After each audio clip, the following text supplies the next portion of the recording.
You carry a burden no one sees, a whisper beneath the roar of the world that no one dares to acknowledge. You, the empath, are both the miracle and the wound, the open vessel that drinks deeply from the suffering and joy of others until your own edges blur and dissolve into the shadows. You have lived this endless surrender, the invisible bleeding of your own essence into the lives around you, and perhaps you do not even know how far you have fallen into this abyss. There is a danger in your gift, a danger you have always felt but dared not name for it.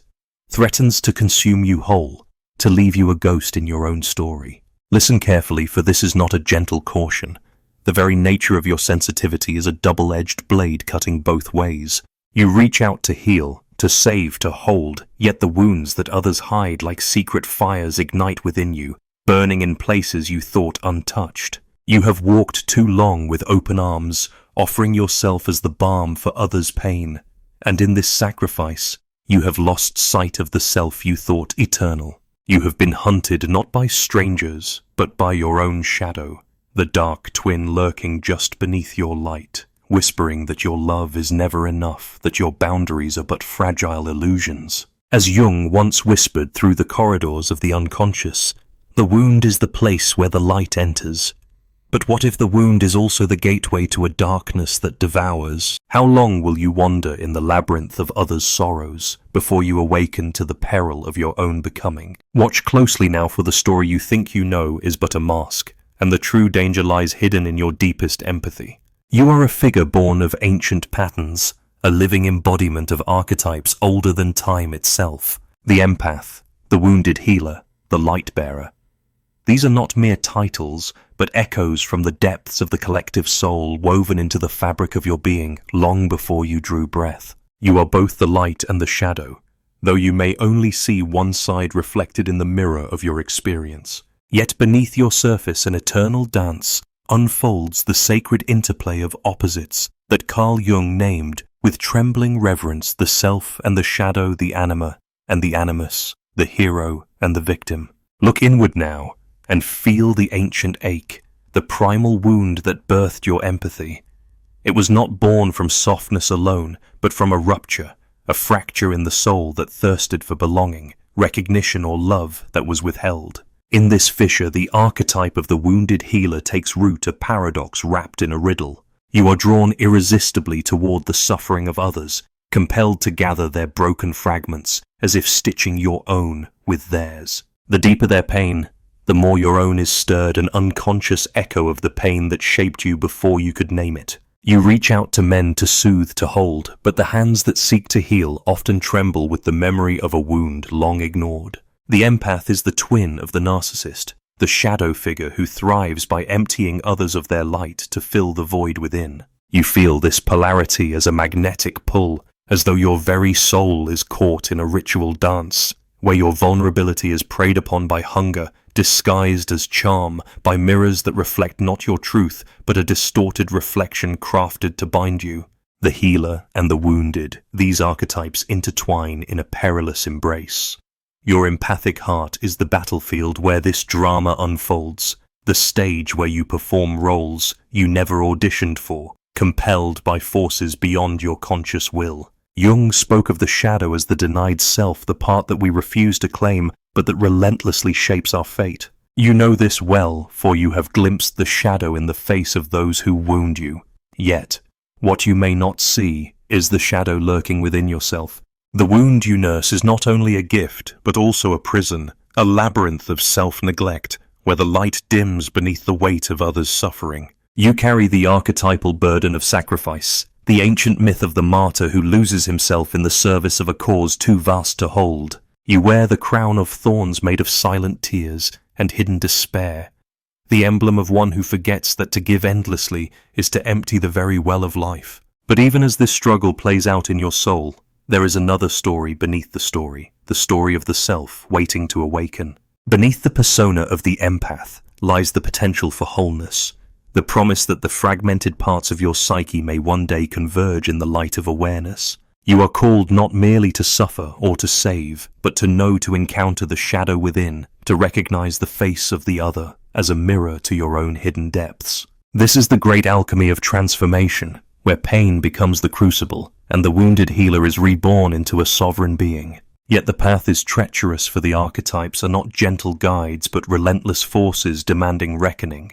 You have been entangled in patterns older than memory, caught in the web of emotional exchange, where identity dissolves and boundaries vanish like mist. The empath and the narcissist are locked in a cosmic game of give and take, of light and darkness, each feeding the other in a cycle that repeats across lifetimes. Recognizing this is the first step, the first flicker of dawn piercing the night of unconscious surrender. You may ask yourself, how did this ancient pattern find its way into your life? How did you come to be the vessel of others' pain, the echo of ancestral wounds that ripple through generations? Jung taught that the psyche is a living tapestry of inherited memories and primal images, and in your sensitivity, you feel this collective sorrow as if it were your own. You carry the unspoken stories of those who came before, the silent cries that never found a voice. This ancestral weight shapes your empathy, colors your relationships, and calls you toward a destiny that is both blessing and curse. Do you sense now the complexity of the gift you bear?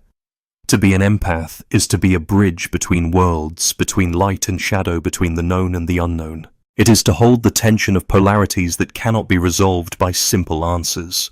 The archetypes do not yield to reason, but demand that you journey inward into the dark forest of your own psyche, where the wounded child waits beneath the mask of the savior, where the shadow lurks behind every act of compassion. To walk this path is to confront not only the external forces that seek to consume you, but also the internal saboteurs who whisper that you are not enough, that your boundaries are illusions, that your love is a debt to be endlessly repaid. And yet there is a quiet power in this reckoning, a power born of recognition, of naming the unseen forces that shape your story. As Jung once said, one does not become enlightened by imagining figures of light, but by making the darkness conscious. You stand now at the threshold of this consciousness, called to face the archetypal drama that has shaped your life and to awaken to the deeper mystery beneath. It is a dance without end, a ritual of becoming where the wound and the healer, the light and the shadow weave the tapestry of your soul's evolution. You find yourself drawn into a dance older than the stars, a ritual woven from the threads of polarities that seem destined to collide and entwine. The empath and the narcissist, the light and the shadow, the giver and the taker, these are not mere characters in your life story, but archetypal forces locked in an eternal embrace. You feel it as a magnetic pull, a tension that tightens your chest and quickens your breath, as though your very soul is being summoned to play its role in a cosmic drama scripted beyond your conscious will. This dance is ancient, a sacrament of opposites, where each step is both invitation and trap. You reach out, offering your heart as a vessel, a sanctuary for the broken, the lost, the desperate. Yet the other moves with a hunger that is not quenched by your light. Instead, it swirls around you like a dark cyclone, pulling you deeper into the tempest of need and control. The empath's open wound becomes a doorway through which the shadow enters, a shadow that wears the mask of charm, that whispers, promises only to bind and drain. You become the stage and the actor caught in a ritual that feels both personal and mythic. As Jung revealed through the symbolism of the alchemical marriage, opposites do not simply oppose. They seek union, a reconciliation that births something new. But before this union is possible, there is the inevitable clash, the fiery collision of polarities, where destruction and creation swirl in dizzying spirals. You have felt this, haven't you? The moments when your boundaries shatter and you lose yourself in the mirror of another's need. The moments when your light is stolen or consumed, leaving you hollow and gasping for breath. This is the shadow's work, the dark ritual that binds you until you either awaken or vanish into the void. Yet what if this ritual is not punishment, but a summons? What if this dance between empath and narcissist, light and shadow, is the alchemical fire that will forge you anew? You have played the role of the victim, the martyr, the savior, but the archetypes beckon you beyond these roles toward a sacred drama of transformation. The magnetic pull you cannot resist is the call to wholeness, the call to meet the shadow, not as enemy, but as part of yourself, longing to be known. Consider the symbolism of the mandala, the circle that holds opposites within its form, a cosmic map of the psyche's journey toward unity.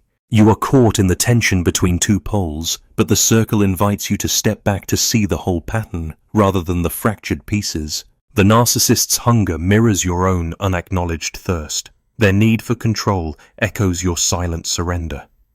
The dark mirror reflects your shadow, and in that reflection lies the key to your liberation. You have danced this ritual many times, perhaps unaware that each repetition is a rite of passage, a test of your soul's readiness to embrace complexity and contradiction. The empath's wound is both blade and balm, cutting away illusion even as it opens you to pain. The narcissist's seduction is the shadow's siren song, calling you into a labyrinth where the line between self and other blurs and you risk losing your way. But you are not merely a victim of this dance. You are a participant with the power to change its rhythm. The ritual unfolds within the depths of your psyche, as well as in the outer world, a mirror reflecting the unresolved tensions inside. When you identify solely as the light bearer, the healer, the selfless giver, you feed the cycle that keeps you bound. When you recoil in fear from the shadow, you grant it secret dominion over your fate. Jung once spoke of the transcendent function, the mysterious process by which opposites are held in tension until a new reality emerges.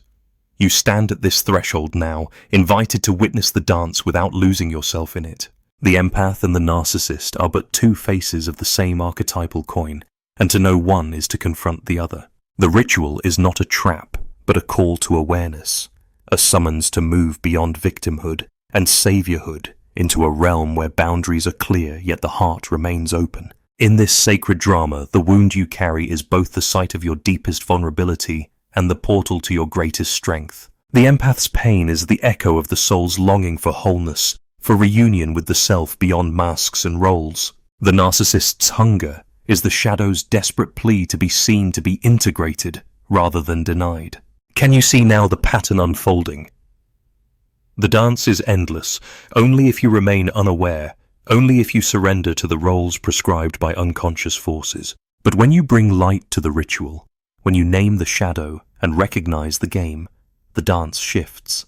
The sacred fire burns away illusion, and what remains is the raw, unvarnished truth of your own being, complex, imperfect whole. This is the mystery that lies at the heart of your journey, that the adversary is also the teacher, that the shadow is the gateway to the light you seek. To step fully into this awareness is to move beyond the ritual of endless giving and taking into a new story, one where you are no longer lost in the dance, but the choreographer of your own soul's movement. You have known what it means to lose yourself in the light, to wear the mantle of the Savior so tightly that it becomes a second skin, suffocating and seamless. You have given yourself away like breath on a winter morning, invisible yet essential, fading into the cold air of others' expectations. The danger lies not in your gift, but in your surrender, when you become the light without shadow, the healer without wounds, the selfless without self. The sacred flame you carry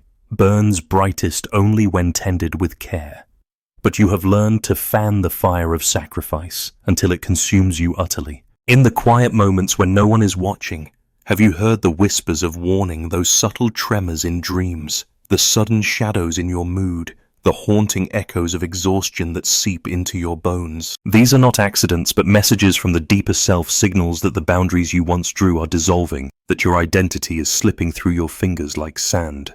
When you identify solely with the role of the giver, the empath, the healer, you erase the parts of yourself that hunger for protection, for rest, for recognition as a whole being. Jung once said that identification with the persona, the mask we show to the world, can lead to a loss of the authentic self. You have worn the persona of the Savior so long that the line between mask and face has blurred until you scarcely remember who you are beneath the role. The shadows of self-erasure creep in quietly, cloaked in noble intentions and silent demands. Your dreams become restless, filled with symbols of drowning, of falling, of being lost in endless crowds, mirrors to the psychic suffocation you endure. This over-identification is a subtle thief, stealing your vitality in the guise of compassion.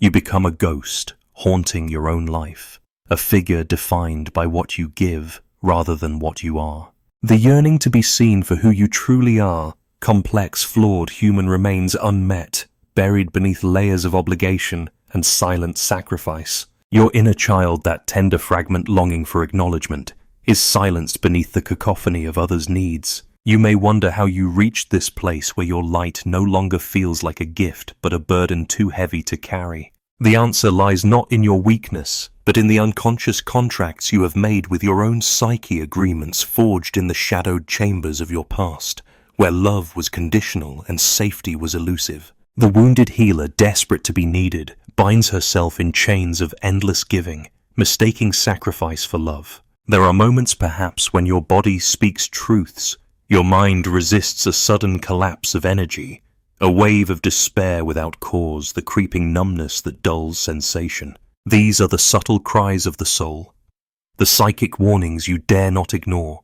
Like dreams that speak in riddles, they invite you to look deeper, to hear the silence beneath the noise of your giving. You are being called to remember that the boundary is not a barrier, but a sanctuary, a place where the self can breathe and grow.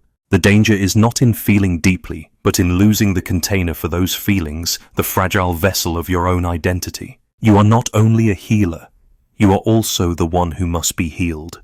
The polarity between giving and receiving, light and shadow, savior and victim, cannot be resolved by surrender alone. It demands recognition of the self as both wounding and wounded, both giver and receiver. Do you feel the tension within the silent war raging between your desire to save and your need to be saved? This inner conflict is the crucible where your true self waits to emerge. The empath who forgets herself becomes lost in the echo chamber of others' pain. But the empath who awakens to her limits stands at the threshold of sovereignty. To say no is not rejection, but reclamation. To hold boundaries is not coldness, but courage. In this awakening, the dreams shift from shadows of drowning to images of flight, from chains to open skies. You begin to glimpse the possibility that your power lies not in endless giving, but in knowing when to stop, when to turn inward, when to hold sacred the space of your own soul. The ritual drama changes its rhythm as you claim your right to rest, to grieve, to protect your own light. Yet this is no easy path. The voices of guilt and fear rise like specters, reminding you of all you owe, all you must endure. They whisper that boundaries are selfish walls, that saying no will bring abandonment or pain.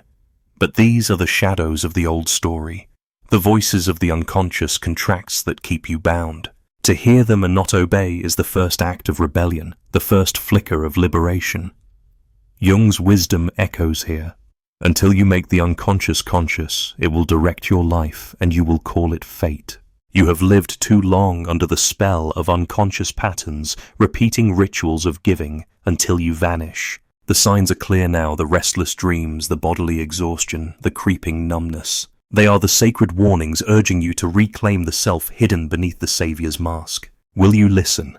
Will you recognize that your power is not in self-erasure, but in self-awareness?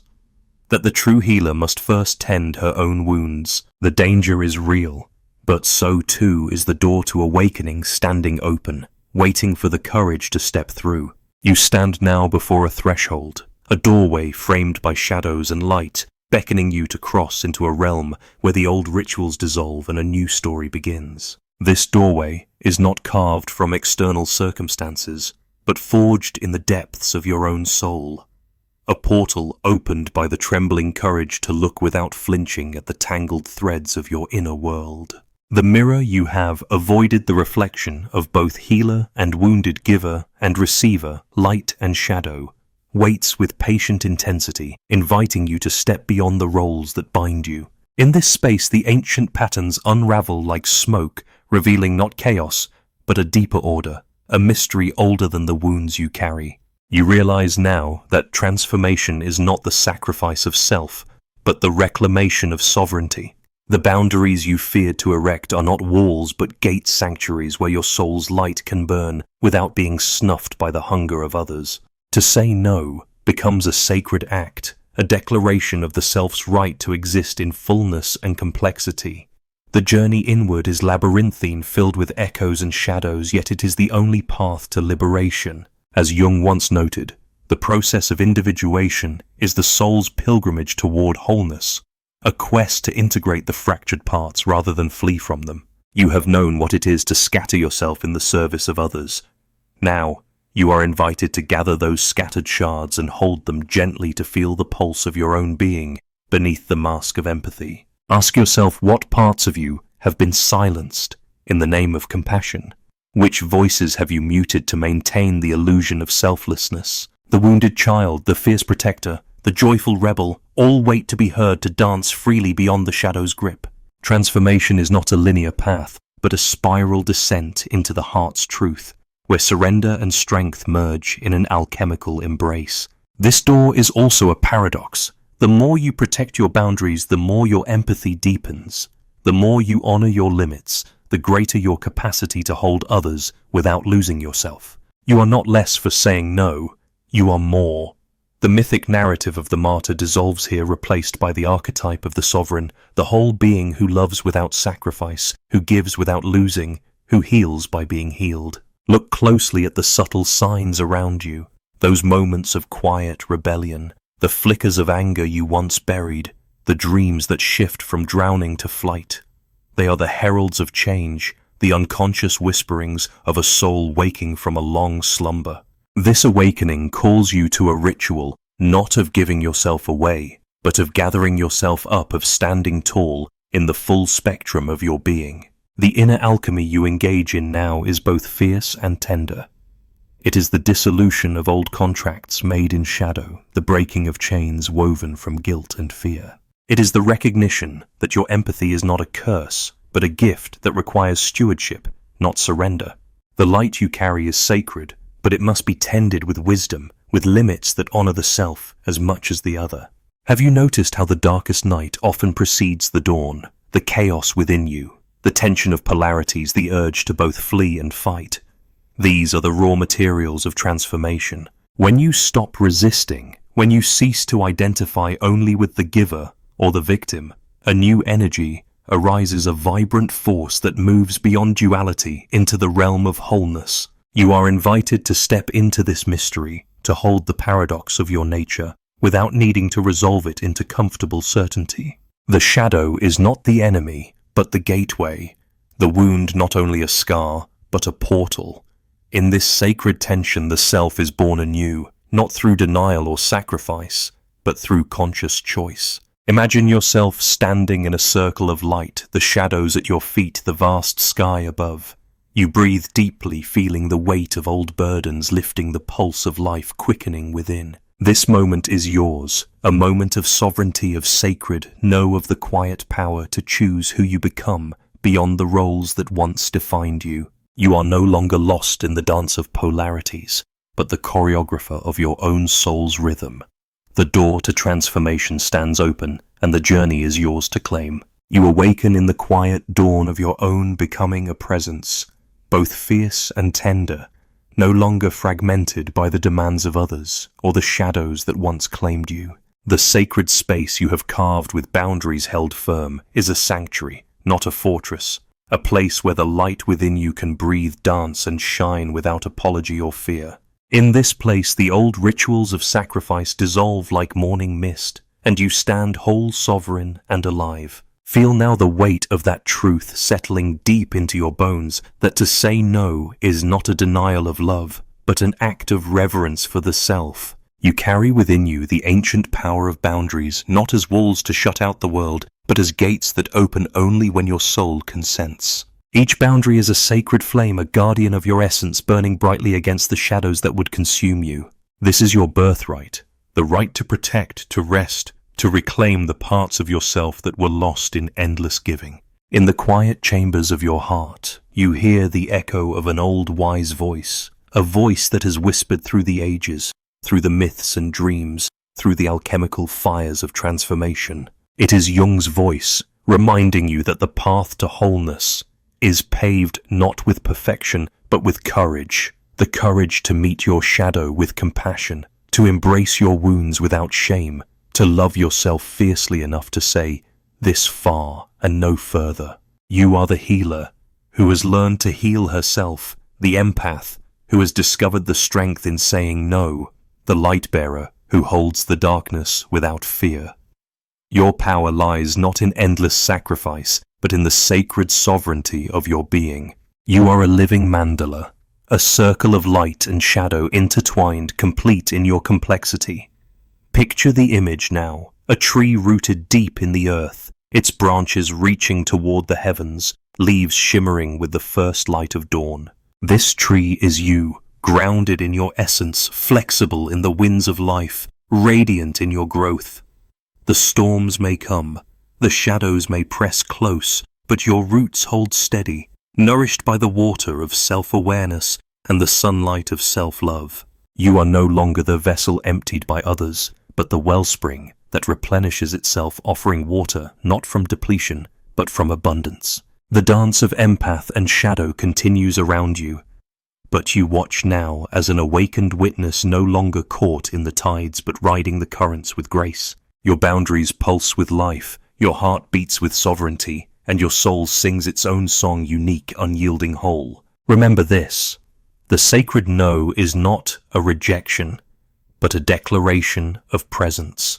It is a call to honor your own needs as fiercely as you honor the needs of others. It is a shield that protects your light, a gatekeeper that chooses when to open and to whom. You are not selfish for this. You are wise. You are not less for this. You are more. As the dawn deepens into morning, you feel the awakening ripple through every fiber of your being. The journey has been long, the shadows deep, but the light you carry is not diminished. It is transfigured. You stand now as your own healer, your own guardian, your own sovereign. The archetypal wounds have not vanished, but they no longer define you. They have become the gateways to your power. The cycle of sacrifice ends here. The cycle of awakening begins. In the stillness, in the quiet strength of your boundaries, you find freedom.